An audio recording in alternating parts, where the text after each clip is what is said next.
ஏவுகணை வழங்கும் நாடுகள் மீதும் தாக்குதல் நடத்தப்படும் என்று ரஷ்ய அதிபர் புதின் எச்சரிக்கை. உக்ரைனின் ஆக்கிரமிப்பு தொடர்ந்தால் நாங்கள் தக்க பதிலடி கொடுப்போம் என்றும் பேச்சு. ஐக்கிய நாடுகள் சபையின் தடையை மீறி வடகொரியாவுக்கு சுமார் 10 லட்சம் பேரல் கச்சா எண்ணெய். உக்ரைனுக்கு எதிரான போருக்கு வீரர்கள் மற்றும் ஆயுதங்கள் வழங்கியதால் ரஷ்யா அனுப்பி வைத்தது. அதானி குழுமம் சார்பில் ஜெகன்மோகன் ரெட்டி ரூபாய் 1750 கோடி லஞ்சம் பெற்றதாக அமெரிக்க குற்றப்பத்திரிகையில் தகவல். குற்றம் நிரூபிக்கப்பட்டால் கடுமையான தண்டனைக்கு வாய்ப்பு உள்ளது என சட்ட வல்லுநர்கள் கருத்து.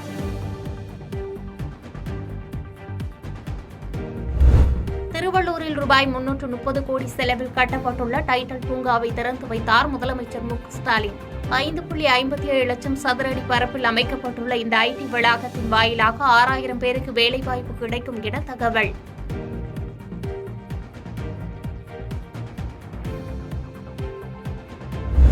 திருவள்ளூர் மாவட்டம் பட்டாபிராமில் புதிய ஐடி வளாகத்தை திறந்து வைக்க வருகை தந்த முதலமைச்சர் மு க ஸ்டாலினுக்கு உற்சாக வரவேற்பு.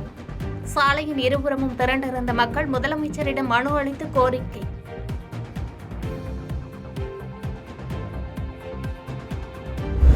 அதானியுடன் எந்த ஒப்பந்தமும் செய்யவில்லை என தமிழக அரசு வெள்ளை அறிக்கை வெளியிட வேண்டும் என்று தேமுதிக பொதுச் செயலாளர் பிரேமலதா விஜயகாந்த் வலியுறுத்தல். நீதியரசர்கள் தாமாக முன்வந்து ஊழல் குற்றச்சாட்டை ஆய்வு செய்து உண்மையில் ஊழல் நடந்திருக்கிறதா என்பதை கண்டறிய வேண்டும் என்று வேண்டுகோள்.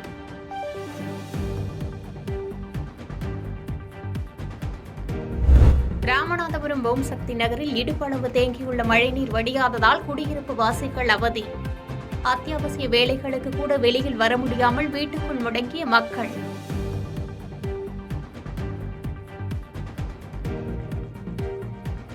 ஊரப்பாக்கம் அருகே வயல்வெளிக்குள் தென்பட்ட முதலையால் பரபரப்பு. முதலையை கயிற்றால் கட்டி வைத்த பொதுமக்கள் வன உயிர் பாதுகாப்பு துறைக்கு தகவல் அளித்தனர்.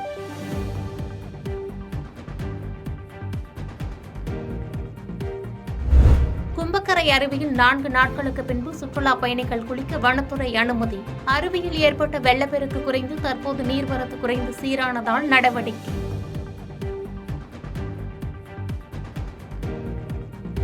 தரங்கம்பாடி தாலுகாவில் 1000க்கும் மேற்பட்ட ஃபைபர் படகுகள் மற்றும் 100க்கும் மேற்பட்ட விசைப்படகுகள் கரைகளில் பாதுகாப்பாக நிறுத்தி வைப்பு. கடல் சீற்றம் காரணமாக மீனவர்கள் கடலுக்கு மீன்பிடிக்க செல்லவில்லை.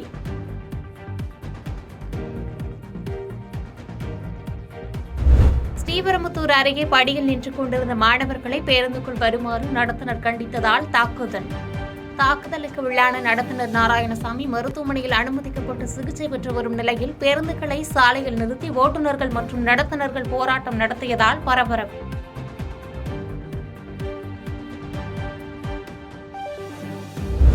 ஆந்திர மாநிலம் கர்னூல் மாவட்டத்தில் நண்பரின் திருமண விழாவில் பரிசு அளிக்கும் போது மயங்கி விழுந்து உயிரிழந்த இளைஞர். அமேசான் நிறுவனத்தில் பணியாற்றி வந்த இளைஞருக்கு மணவிழா மேடையில் மாரடைப்பு ஏற்பட்டதாக தகவல்.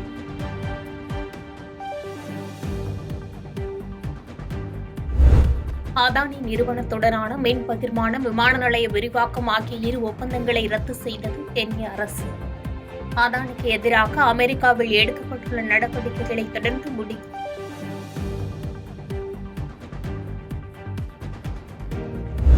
தொழிலதிபர் அதானி மீதான குற்றச்சாட்டுகளை அறிந்துள்ளதாக அமெரிக்க அதிபர் மாளிகை செய்தி தொடர்பாளர் தகவல். இரு நாட்டு உறவில் பாதிப்பு இல்லை என்றும் 2 நாடுகள் இடையேயான உறவு வலுவாக உள்ளதாகவும் பேட்டி.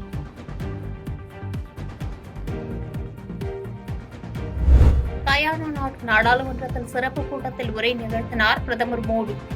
இந்தியாவும் கயானாவும் உலகில் ஜனநாயகத்தை வலுப்படுத்தி வருவதாக உரை.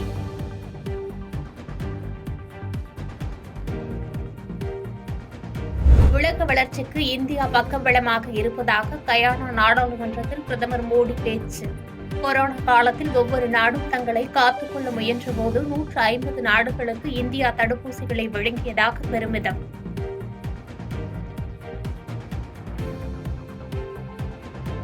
கயானாவின் ஜார்ஜ் டவுனின் மகாத்மா காந்தியின் சிலைக்கு மரியாதை செலுத்தினார் பிரதமர் மோடி. ராம பஜனை பாடியவர்களுடன் இணைந்து இசை கருவிகளையும் இசைத்தார்.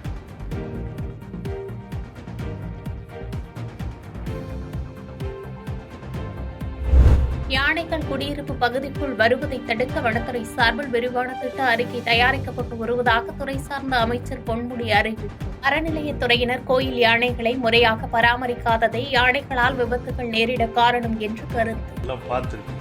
அந்த மாதிரி ஒரு சூழ்நிலையெல்லாம் வளர்ந்தது. இருந்தாலும் எதுவாக இருந்தாலும் அதை பாதுகாக்க வேண்டிய பொறுப்பும் எங்களுக்கு இருக்கிறது என்ற காரணத்தோடு அதற்கான நடவடிக்கைகளையும் வருங்காலத்தில் எடுக்கும். தமிழ்நாடு முழுக்க இருக்க கோயில் யானைகள் எல்லாமே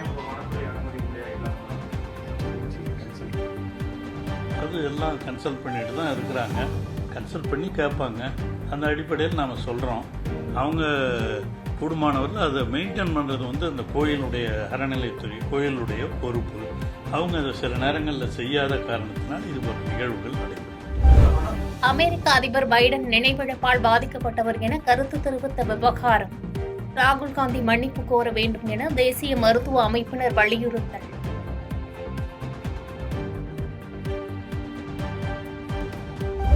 தூத்துக்குடியில் மழைநீர் தேங்கி பாதிக்கப்பட்ட பகுதிகளை நேரில் ஆய்வு செய்தார் அமைச்சர் கீதா ஜீவன். தாழ்வான பகுதிகளில் தேங்கியுள்ள மழைநீரை அகற்றவும் மழைநீரால் நோய் தொற்று பரவுவதை தடுக்கவும் நடவடிக்கை எடுக்க துறை சார்ந்த அதிகாரிகளுக்கு உத்தரவு. 8 கோடி மக்கள் வசிக்கும் தமிழகத்தில் ஜாதி மத கலவரங்கள் நடைபெறவில்லை என திருவாரூரில் முன்னாள் டிஜிபி சைலேந்திரபாபு பேட்டி. தமிழகம் அமைதி பூங்காவாக திகழ்வதாகவும் கருத்து.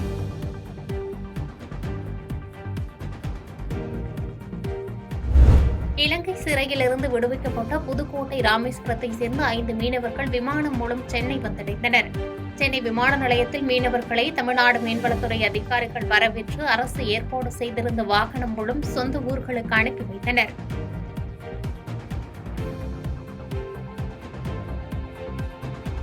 சென்னை கடற்கரை செங்கல்பட்டு வழித்தடத்தில் இன்று முதல் 28 மின்சார ரயில் சேவை ரத்து. பராமரிப்பு பணி மேற்கொள்ளப்படுவதால் மின்சார ரயில் சேவை தற்காலிகமாக ரத்து செய்யப்படுவதாக அறிவிப்பு.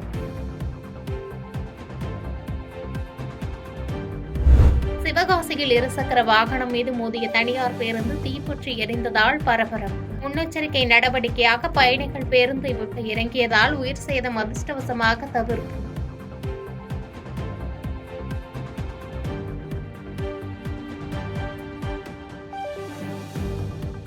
செய்பவரை கண்டால் நாம் பயங்கொள்ளலாகாது பாப்பா.